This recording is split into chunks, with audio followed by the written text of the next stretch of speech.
کاش تنہا نہ جاتی۔ ہم ملتان میں رہا کرتے تھے جبکہ چا جان کا گھر لاہور میں تھا۔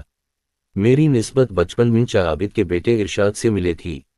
وہ انجینئر نت کالج میں پڑھ رہے تھے اور کبھی کبھی امی ابو سے ملنے سے آتے تھے۔ ارشاد خوب برونو جوان تھے۔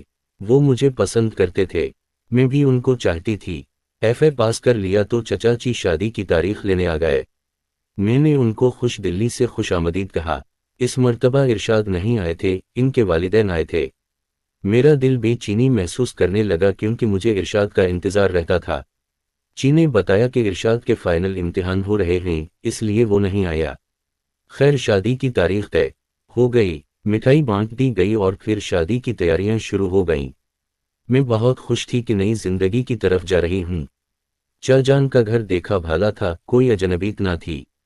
شاید اسی لیے میں رخصتی کے وقت نہیں روئی تھی جبکہ امی ابو رو رہے تھے اور میں سوچ رہی تھی کہ چاچی مجھ سے ماں باپ جیسا پیار کرتے ہیں، پھر بھلا مجھے رونے دھونے کی کیا ضرورت ہے؟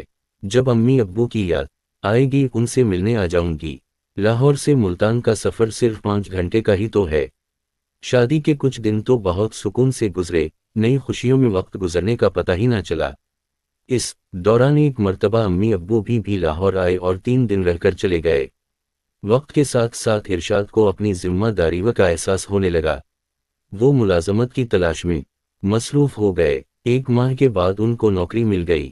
اب وہ صبح کے گئے شام کو گھر لوٹتے، تھکے ہارے آ کر لیٹ جاتے۔ صبح جلدی آفس جانا ہوتا تھا، رات کو جلدی سو جاتے۔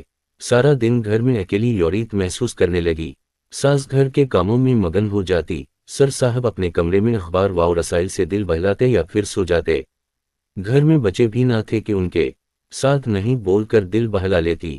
ایک دیور جو بیرون ملک پڑھنے گیا ہوا تھا اور نند کی شادی ہو چکی تھی، وہ اپنے گھر میں رہتی تھی۔